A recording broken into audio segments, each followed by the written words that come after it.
తాజా వార్తలను అందించే ప్రెస్ న్యూస్ కి స్వాగతం.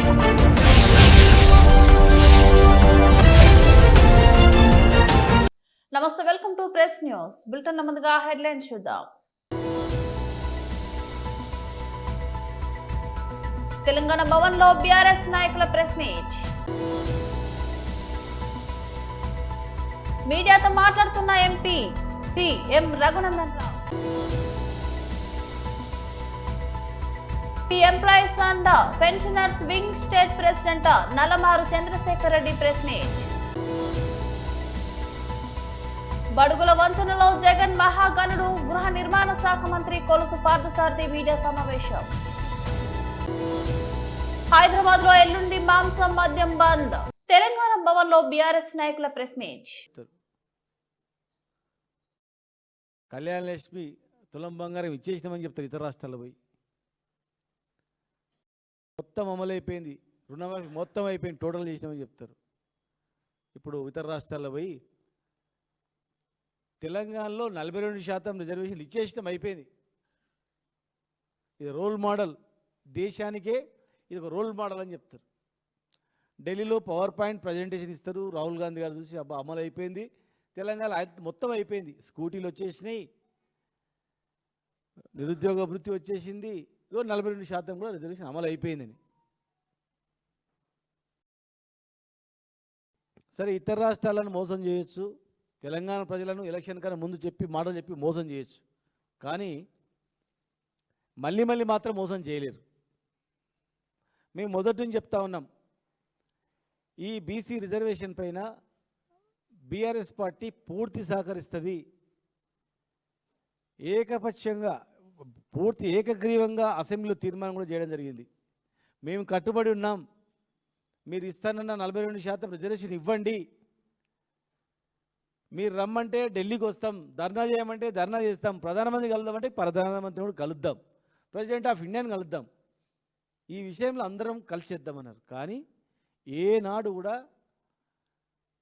అసెంబ్లీ వరకు మాట్లాడిన, అంతేగాని మళ్ళీ ఏ రోజు కూడా ఎంబడి తీసుకపోలేదు, అఖిలపక్ష మీటింగ్ కూడా పెట్టలేదు. ఇంత పెద్ద ఇష్యూ ఖచ్చితంగా అఖిలపక్ష మీటింగ్ పెట్టాలి, దేశంలో అనేక పార్టీలను కలవాలి.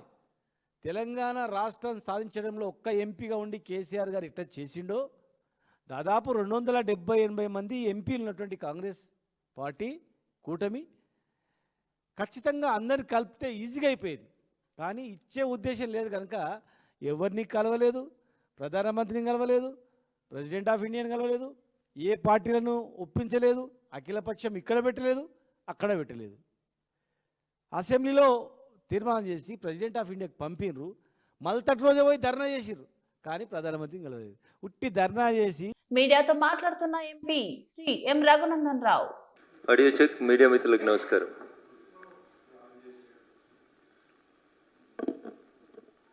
మీడియా మిత్రులు అంటే మీరు కూడా వస్తారు ఇక. ముందుగా ప్రజలందరికీ కూడా దేవి శరన్నవరాత్రి ఉత్సవాలు, దసరా సందర్భంగా, విజయదశమి పండుగ సందర్భంగా శుభాకాంక్షలు, అభినందనలు తెలియజేస్తా ఉన్నాం. గత కొద్ది రోజులుగా వరుణుడికి కోపం వచ్చి భాగ్యనగరాన్ని అంతా వర్షపు నీటితో అతలాకుతలం చేస్తూ ఉన్నాడు. ప్రజల చాయిస్ కాకుండా ఈ రాష్ట్ర ప్రభుత్వం, మాకు ప్రజలు ఓట్లేసిరు గెలిచినాం కాబట్టి, పోయిన ప్రభుత్వం 1,00,000 కోట్లతో ఒక ప్రాజెక్టు చేసింది కాబట్టి మేము కూడా 1,00,000 కోట్లతో ఒక ప్రాజెక్టు చేద్దామని చెప్పి ఇప్పుడు అధికారంలోకి వచ్చినటువంటి ప్రభుత్వం పొద్దున్న లేస్తే మూసీ జపం చేస్తూ ఉన్నారు. పేద ప్రజలు ఏమనుకున్నారంటే పెద్దోళ్ళకి సంబంధించినటువంటి బంగ్లాలు, అడ్డదిడ్డంగా నిర్మించుకున్నటువంటి ఫామ్ హౌజులు, అడ్డదిడ్డంగా ఎంకరేజ్ చేసినటువంటి అతిథి గృహాలు ఏవైతే ఉంటాయో, నదులు, నదీ పరివాహక ప్రాంతాలు లేదా చెరువుల మధ్యలో కట్టినటువంటి కన్స్ట్రక్షన్స్ అన్నీ తొలగిస్తే హైదరాబాద్కి వర్షం కురిసినప్పుడు ఈ వరదల పంచాయతీ లేకుండా ప్రజలందరూ ప్రశాంతంగా ఉండొచ్చు అని అనుకున్నారు. తామొకటి తెలిస్తే ప్రభుత్వం ఇంకొకటి తెలిసింది. ప్రభుత్వం ముందుగా లేదా ఒకటి రెండింటిని కదిలించినట్టు చేసి, పెద్దోళ్ళకి సంబంధించినటువంటి బంగ్లాల్ని ఒకటి రెండింటిని కదిలించినట్టు చేసి, మొత్తం మూసీలో గత 2 దశాబ్దాలుగా పేద ప్రజలు వివిధ శాఖల నుంచి అనుమతులు తెచ్చి కట్టుకున్నటువంటి అనేక బంగ్లాలని అనేక చిన్న చిన్న పూరి గుడిసెల్ని పేద మధ్యతరగతికి సంబంధించిన ప్రజలకు సంబంధించిన ఇళ్ళని కూల్చివేస్తూ వచ్చింది. అప్పుడు ప్రజలకి హైడ్రా పట్ల, రాష్ట్ర కాంగ్రెస్ ప్రభుత్వం పట్ల ఒక రకమైనటువంటి ఆగ్రహం, కోపం వ్యక్తం అవుతూ వచ్చింది. హైడ్రా అధికారులు చేస్తున్న పనులు కూడా అట్లే ఉన్నాయి. అస్మదీయులు అయితే ఒక రకంగా, తస్మదీయులు అయితే ఇంకొక రకంగా, అనుమతులుంటే ఇంకొక రకంగా, మనోడైతే ఇంకొక రకంగా అనేటువంటి కొన్ని కార్యక్రమాల్ని హైడ్రా అధికారులు కూడా కొనసాగించడం అనేది బాధాకరమైనటువంటి విషయం. ఈ 3-4 రోజుల నుంచి కురిసిన వర్షాల వల్ల YSRCP employees and pensioners wing state president Nallamaru Chandrasekhar Reddy press meet. ఒక చిన్న ఆరోగ్య కేంద్రంలో వాళ్ళు పనిచేస్తుంటారు. వాళ్ళకున్నటువంటి చిన్న సమస్యలు, ఆ సమస్యలు కూడా ఏంటంటే కూటమి ప్రభుత్వం వచ్చిన తర్వాత ఆ యొక్క సమస్యల్ని క్రియేట్ చేస్తూ ఉంది. వాళ్ళను కూడా ఈ రోజున రోడ్డు మీదకి వచ్చేటట్టు చేస్తూ ఉంది. డాక్టర్స్ అంటే ఒక ప్రత్యేకత ఉంది ప్రపంచంలోనే ఈనాడు. ఎందుకంటే కోవిడ్ టైంలో వాళ్ళు ప్రాణాలను కూడా లెక్క చేయకుండా పేషెంట్ల కోసం ట్రీట్మెంట్ ఇచ్చి చాలామంది డాక్టర్లు కూడా ప్రాణాలు పోగొట్టుకున్నటువంటి సంఘటన మనం ఇంతవరకు మర్చిపోలేదు. అయితే ప్రైమరీ హెల్త్ సెంటర్లో పనిచేస్తున్నటువంటి డాక్టర్స్కి కూటమి ప్రభుత్వం వచ్చిన తర్వాత ఉన్నటువంటి రూల్స్కు వ్యతిరేకంగా, అంటే సర్వీస్లో ఉన్నటువంటి డాక్టర్స్కి పోస్ట్ గ్రాడ్యుయేషన్ చేయాలంటే వాళ్ళకి మరి క్లినికల్ విభాగానికి చెందినటువంటి వాళ్ళకి 30%, తర్వాత నాన్ క్లినికల్ విభాగంలో ఉన్నటువంటి డాక్టర్స్ పీజీ చేయాలంటే వాళ్ళకు ఒక 50% వాళ్ళకు కోటా ఉంది. గత ప్రభుత్వంలో ఇచ్చింది ఇది. అయితే కూటమి ప్రభుత్వం వచ్చిన తర్వాత గత సంవత్సరంలో దాన్ని క్లినికల్ 30 ఏదైతే ఉందో దాన్ని 15కి తగ్గించడం జరిగింది. మరి డాక్టర్స్ అంతా కూడా ఆ రోజున రోడ్డు మీదకి వచ్చి, అయ్యా మేము కష్టపడి పనిచేస్తూ ప్రజాసేవ చేస్తుంటే మాకు 30% నుంచి 15% ఎందుకు చేశారు అని గోల చేసినప్పుడు ప్రభుత్వము దిగొచ్చి, లేదు మీకు 20% ఇస్తాము అని చెప్పేసి ఒప్పుకొని గత సంవత్సరంలో 20% వాళ్ళకి క్లినికల్ విభాగంలో చెందినటువంటి డాక్టర్స్కి పీజీలో ఇవ్వడం జరిగింది. అయితే అప్పుడు ఒక చాలా ఇష్యూస్ మీద వాళ్ళు ఫైట్ చేశారు. అవన్నీ కూడా మేము త్వరలోనే అన్నీ కూడా సెటిల్ చేస్తామని చెప్పేసి హామీ ఇచ్చారు. బడుగుల వంచనలో జగన్ మహాగణుడు గృహ నిర్మాణ శాఖ మంత్రి కొలుసు పార్థసారథి ప్రెస్ మీట్. నేతి బీరకాయలో నెయ్యి ఎలా ఉంటుందో, నా ఎస్సీ, నా ఎస్టీ, నా బీసీ అని చెప్పుకునే జగన్మోహన్ రెడ్డి గారికి ఆ వర్గాల మీద ప్రేమ కూడా అలానే ఉంటుందని చెప్పేసి అర్థమవుతా ఉంది ఆయన వ్యవహార శైలి మూలంగా. నేతి బీరకాయలో నెయ్యి ఎలా ఉంటుందో వైసీపీ చెప్పే సామాజిక న్యాయంలో కూడా అంతే నెయ్యి ఉంటుందని చెప్పేసి ఈరోజు ఒక బీసీ నాయకుడు చంద్రయ్య గారి కుటుంబానికి అన్యాయంగా హత్యకు గురైన చంద్రయ్య గారి కుటుంబానికి ఒక మేలు చేస్తూ ఉంటే వైసీపీ అడ్డుకోవడంతో దాని యొక్క బీసీల పట్ల ప్రేమ ఏంటో అర్థమవుతుందని చెప్పేసి ఈ సందర్భంగా నేను మనవి చేస్తా ఉన్నాను. నేను జగన్మోహన్ రెడ్డి గారి హయాంలో ప్రభుత్వంలోని అన్ని ముఖ్యమైన పదవులు, చైర్మన్లు కానివ్వండి, లేకపోతే ముఖ్యమైన సలహాదారుల పదవులు కానివ్వండి, ఆఖరికి పార్టీ పదవుల్లో కూడా రీజనల్ కోఆర్డినేటర్స్ ఏదైతే పార్టీని నిర్వహించే వ్యక్తులు ఉంటారో వారు కూడా కేవలం అగ్రవర్ణాలతో, వారికి సంబంధించిన సామాజిక వర్గంతో పార్టీని, ప్రభుత్వాన్ని నడిపిన జగన్మోహన్ రెడ్డి గారికి ఎస్సీ, ఎస్టీ, బీసీల పట్ల ఏ మేరకు ప్రేమ ఉందో అర్థమైందని చెప్పేసి నేను ఈ సందర్భంగా నేను తెలియజేస్తా ఉన్నాను. ఇంకా ఆ విషయాలన్నీ కూడా ప్రజలు ఇంకా మర్చిపోలేదు. ఈరోజు వైసీపీ రౌడీల చేతుల్లో, వైసీపీ అరాచక శక్తుల చేతుల్లో అన్యాయంగా బలైపోయిన ఒక బీసీ నాయకుడు చంద్రయ్య గారి కుమారుడికి ఒక ఉద్యోగం ఇస్తూ ఉంటే ఎందుకు అడ్డుకుంటున్నారో ఈరోజు బీసీలు అని చెప్పుకునే వైసీపీలో నాయకులందరూ కూడా సమాధానం చెప్పాలని చెప్పేసి నేను ఈ సందర్భంగా నేను డిమాండ్ చేస్తా ఉన్నాను వాళ్ళందరినీ కూడా. బీసీలకి న్యాయం జరిగే పరిస్థితి వైసీపీలో ఎట్లాగూ లేదు. గతంలో కార్పొరేషన్లు ఏర్పాటు చేసి కేవలం నామమాత్రంగా వాళ్ళని ఆ కుర్చీలకు పరిమితం చేసి కొంతమందికి కుర్చీలు కూడా లేకోకుండా అవమానం చేసిన బీసీ కార్పొరేషన్ చైర్మన్ని అవమానం చేసిన వైసీపీ తీరేంటో ఈ ప్రజలు ఇంకా మర్చిపోలేదని చెప్పేసి మనం చేస్తాను. మరి ఈ ప్రభుత్వం తెలుగుదేశం కూటమి ప్రభుత్వం, చంద్రబాబు నాయుడు గారి నాయకత్వంలోని కూటమి ప్రభుత్వం అధికారంలోకి వచ్చిన తర్వాత బీసీలకు సామాజిక గౌరవం పెంచే విధంగా ఎటువంటి నిర్ణయాలు తీసుకుందో, ఆర్థిక పరిస్థితులు పెంచడానికి ఎటువంటి నిర్ణయాలు తీసుకుందో ప్రజలందరూ కూడా ఆలోచన చేయాలని చెప్పేసి ఈ సందర్భంగా నేను కోరుతా ఉన్నాను. మరి ఏ రోజు దేశ చరిత్రలోనే కాదు, స్వాతంత్రం వచ్చిన తర్వాత ఏ రాష్ట్రంలో కూడా వ్యాపారంలో ఈ వైన్ షాప్స్లో బీసీలకి రిజర్వేషన్ కల్పించిన ప్రభుత్వం లేదని చెప్పేసి మనం చేస్తాను. దసరా పండుగ వేళ అక్టోబర్ 2 హైదరాబాద్ లో మాంసం మద్యం బంద్ కానుంది. అదే రోజున గాంధీ జయంతి రావడంతో వీటిపై నిషేధం ఉండనుంది. ఆ రోజున నగర వ్యాప్తంగా మాంసం విక్రయాలపై సంపూర్ణ నిషేధం విధిస్తున్నట్లు జీహెచ్ఎంసీ కమిషనర్ ఆర్వి కర్ణన్ ఉత్తర్వులు జారీ చేశారు. గ్రేటర్ హైదరాబాద్ పరిధిలో అన్ని రిటైల్ మాంసం దుకాణాలు, చికెన్ సెంటర్లు, స్లాటర్ హౌస్లను అక్టోబర్ 2న తప్పనిసరిగా మూసి ఉంచాలని ఆ ఆదేశాల్లో పేర్కొన్నారు. మహాత్మా గాంధీ జయంతిని పురస్కరించుకొని ప్రతి ఏటా ఈ నిబంధనలను పాటిస్తున్నట్లు కమిషనర్ తన ప్రకటనలో గుర్తు చేశారు.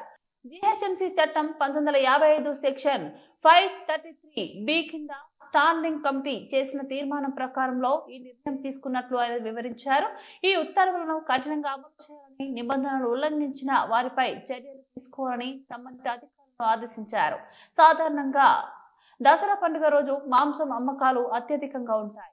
ఈసారి గాంధీ జయంతి కారణంగా దుకాణాలు మూసివేయాలన్న ఆదేశాలు రావడంతో విక్రయదారులు ఆందోళన చెందుతున్నారు. పండుగ సీజన్లో వ్యాపారంపై తీవ్ర ప్రభావం పడుతుందని వారు వాపోతున్నారు. దీంతో మాంసం ప్రియులు దసరా వేడుకల కోసం ఒక రోజు ముందుగానే మాంసం కొనుగోలు చేసుకోవాల్సిన పరిస్థితి ఏర్పడింది. గోదావరికని సింగరేణి జీఎం కార్యాలయంలో జీఎం లలిత్ కుమార్ బొగ్గు ఉత్పత్తి వివరాలపై మీడియా సమావేశం నిర్వహించి వివరాలను వెల్లడించారు. సింగరేణి సంస్థ ఆజీవన్ ఏరియాలో సెప్టెంబర్ మాసంలో 110% బొగ్గు ఉత్పత్తి సాధించిన వరాల కారణంగా కొంత శాతం బొగ్గు ఉత్పత్తి తగ్గిందన్నారు. అధికారులు, ఉద్యోగులు సమిష్టి కృషితో భవిష్యత్తులో టార్గెట్ ను మించి ఉత్పత్తి సాధిస్తామని పేర్కొన్నారు. కార్మిక కుటుంబాల సంక్షేమంతో పాటు సమస్యల పరిష్కారానికి సింగరేణి సంస్థ ఎల్లవెల్లలా కృషి చేస్తుందన్నారు. 20 లక్షలకు గాను 20,93,000 గాను 19,07,000తో ఒక 91% ఉన్నాం. అయితే మీకు తెలుసు ఈ నెల వర్షాపాతం ఉండడం, చాలా రోజుల పాటు ఈ జల్లు కురవడం, రోజులు ఎన్నో రోజులు ఈ యొక్క వర్షాల వల్ల ఎఫెక్ట్ అయింది, ఓపెన్ క్యాస్ట్ ఎఫెక్ట్ అయింది. అందువల్ల మనము ఈ రేంజ్లో ఉన్నాము. ఇక త్వరలో వర్షాకాలం ముగిసిన తర్వాత ఇప్పుడు 91% ఉన్నదాన్ని ఆజీవన్ ఏరియాలో ఉన్న 1 ఇంక్లైన్, 2 ఇంక్లైన్, OC5, GDK11 ఇందులో పనిచేసే ఉద్యోగులు, సూపర్వైజర్లు, అధికారుల యొక్క సమిష్టి కృషితో 100% ఆజీవన్ మార్చి ఎన్నికల చేసే యొక్క నమ్మకం ఉంది. GDK11లో 3వ కంటిన్యూస్ మేనర్ పెట్టే టెండర్లు ఈ నెలలో వాటిని టెండర్లు ప్రక్రియ మొదలు కాబోతున్నాయి.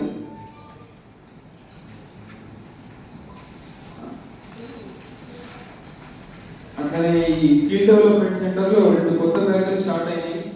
అట్లనే గత నెలలో కూడా కిమ్స్ కు ఏదైతే ఉందో హైదరాబాద్ లో కిమ్స్ హాస్పిటల్ గాను మన సిరిసిల్ల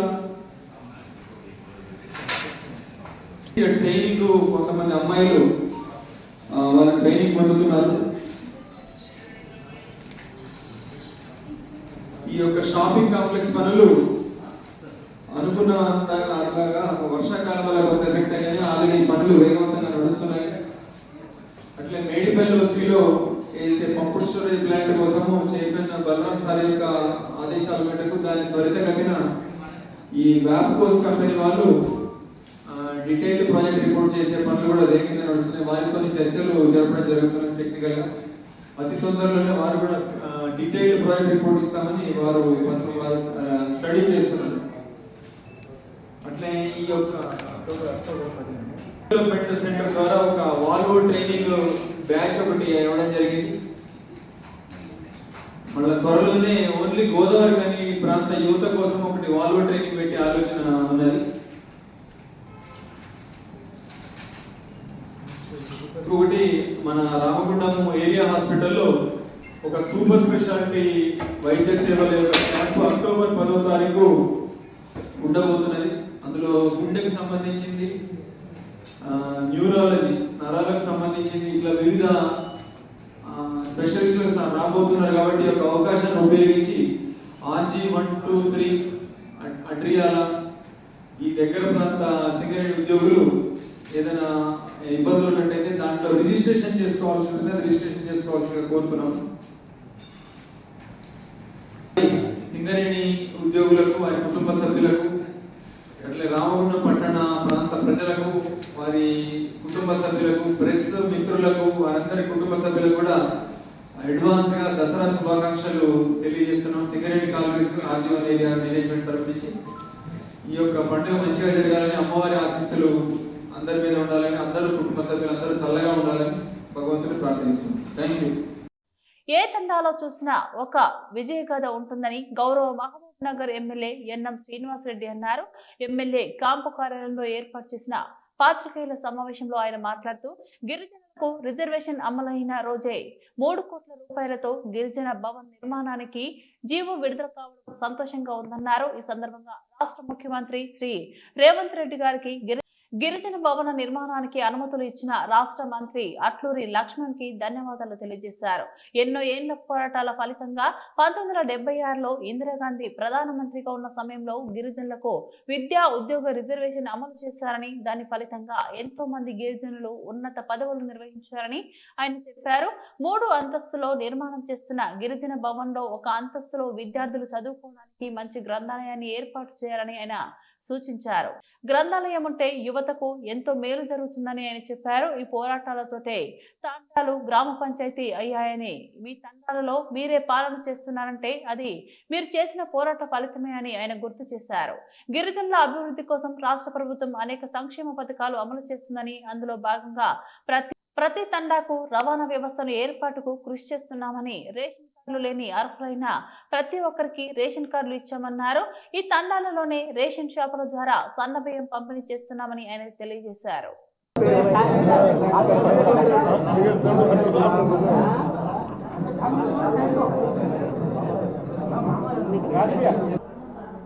అలాగే డైట్ కాలేజ్ పక్కన ఒక 500 గజాలు ఆ రోజు ఉన్న నాయకులందరూ ఇప్పుడు వాళ్ళు అప్పుడు యంగ్స్టర్స్గా ఉండే నిలబడి పోలీసు లాఠీలను ఎదుర్కొని ఐకమత్యంతో గిరిజన భవన్ కోసం ఒక 500 గజాల స్థలాన్ని ఆ రోజు ఎన్నో పోరాటాల మధ్య సాధించుకున్నారు. కానీ దాంట్లో చెప్పుకోదగ్గ కన్స్ట్రక్షన్ కానీ ఏది రాలేకపోయింది. నేను ఎమ్మెల్యే అయిన తర్వాత ఖచ్చితంగా ఇక్కడ మనము ఒక భవనాన్ని ఏర్పాటు చేయాలి, ప్రభుత్వం తరఫున వారికి ఇవ్వాలి, దాంట్లో వాళ్ళ కార్యకలాపాలు గౌరవంగా కొనసాగేందుకు ఒక వ్యవస్థను ఏర్పాటు చేయాలన్న ఆలోచన వచ్చింది. అది మన గిరిజన బిడ్డలకు రిజర్వేషన్ వచ్చిన ఈరోజే ఆ జీవోను మేము ఇవ్వడం అనేది నిజంగా ఒక మంచి పరిణామం, శుభ పరిణామం.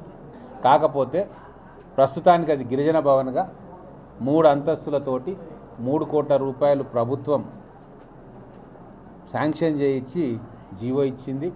ఇది ఉట్టిగా కాగితం ఏం కాదు, ఫైనాన్షియల్ అప్రూవల్స్ అన్నీ అయిపోయిన తర్వాతనే మేము జీవో విడుదల చేసినాం. ఈ జీవో మనకు ఇచ్చినందుకు, మనకు శాంక్షన్ చేయించినందుకు ముఖ్యంగా మన గౌరవ ముఖ్యమంత్రి గారికి ధన్యవాదాలు తెలుపుతూ, ఇంకా మన మంత్రి గారు ఎస్సీ ఎస్టీ వెల్ఫేర్ శాఖ మంత్రి పెద్దలు అడ్లూరి లక్ష్మణ్ గారు ప్రత్యేకమైన చొరవ తీసుకున్నారు. వారు మంత్రి పదవి చేపట్టిన 3-4 నెలల్లోనే మనకు గిరిజన భవన్ శాంక్షన్ చేయించింది. కాబట్టి ఖచ్చితంగా ఇది ఒక మంచి పరిణామం. నాకు కూడా చాలా సంతోషం. 50 కోట్లు 100 కోట్ల ప్రాజెక్టు కన్నా నాకు ఈ 3 కోట్లతోటి వాళ్ళకు మంచి భవనాన్ని ఒకటి నా పీరియడ్లో కట్టియగలిగితే అది మన లంబాడ బిడ్డలకు ఉపయోగపడితే ఇంక అంతకంటే సంతోషం ఇంకొకటి లేదు. మన మహబూబ్ నగర్ జిల్లాలో లక్షల సంఖ్యలో మన లంబాడ బిడ్డలు ఉన్నారు. వాళ్ళ కోసం మా ప్రభుత్వం అనేక సంక్షేమ కార్యక్రమాలు తీసుకొస్తూ ఉంది. ఈరోజు ఇందిరమ్మ ఇండ్లు కూడా ప్రతి తాండాలో ఇల్లు లేని వాళ్లకు ప్రత్యేకంగా వాళ్ళకు ఇస్తూ ఉన్నాం. చాలామంది కట్టుకుంటూ ఉన్నారు. ఇప్పుడు సన్న బియ్యం ఏదైతే ఉందో అది ప్రతి తాండాకు కూడా పోతూ ఉంది. కడుపు నిండా వారు 3 పూటల సన్న బియ్యం కమ్మగా తినే ఒక సౌకర్యాన్ని మా ప్రభుత్వం కల్పించింది. అలాగే విద్య విషయంలో మన పిల్లలు చదువుకోవడానికి ఇంజనీరింగ్ కాలేజీలను తీసుకొచ్చినాము, IIITని తీసుకొచ్చినాము, వొకేషనల్ కోర్సులను, స్కిల్ డెవలప్మెంట్ సెంటర్లను తీసుకొచ్చినాము. దాంట్లో ఈ పత్రికాముఖంగా నేను మా నాయకులందరికీ కూడా చెప్తా ఉన్నా, మన పిల్లల్ని ఖచ్చితంగా స్కిల్ డెవలప్మెంట్ సెంటర్స్ కావచ్చు, ఇంజనీరింగ్ కాలేజీలలో ఇక్కడ మనం చేర్పించేటట్టుగా ఇప్పటి నుంచే మన అందరం కూడా ఒక కార్యాచరణ ఏర్పాటు చేసుకోవాలి. గ్రామాల్లో ప్రభుత్వ పాఠశాలల్లో 100% అనే కార్యక్రమాన్ని మేము పెడతా ఉన్నాం. 10వ తరగతి, 9వ తరగతి, 8వ తరగతి పిల్లలకి వాళ్లకు ఇప్పటి నుంచే మంచి ఫౌండేషన్ ఉండాలి.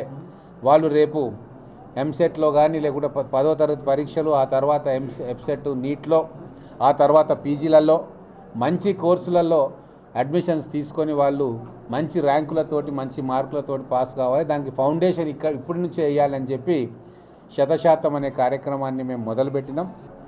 పిల్లల్ని చదివించుకుంటే ఇప్పుడు ఈ తరం చాలా అద్భుతంగా రాణిస్తూ ఉంది. అన్ని రంగాల్లో వాళ్ళు నిష్ణాతులుగా ఉన్నారు. పిల్లలు చదువుకున్నందుకు ఈరోజు బ్రహ్మాండంగా. బులెటిన్ ముగించే ముందు మరోసారి హెడ్లైన్స్ చూద్దాం.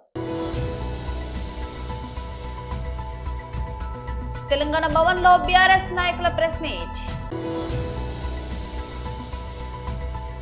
మీడియాతో మాట్లాడుతున్న MP M Raghunandan Rao. Employees and pensioners wing state president Nallamaru Chandrasekhar Reddy press meet. బడుగుల వంచనలో జగన్ మహాగణుడు గృహ నిర్మాణ శాఖ మంత్రి కొలుసు పార్థసారథి మీడియా సమావేశం. హైదరాబాద్ లో ఎల్లుండి మాంసం మద్యం బంద్. ఇవి బులెటిన్ అప్డేట్స్. మరో బులెటిన్ లో మళ్ళీ కలుద్దాం. అంతవరకు సెలవు. నమస్తే.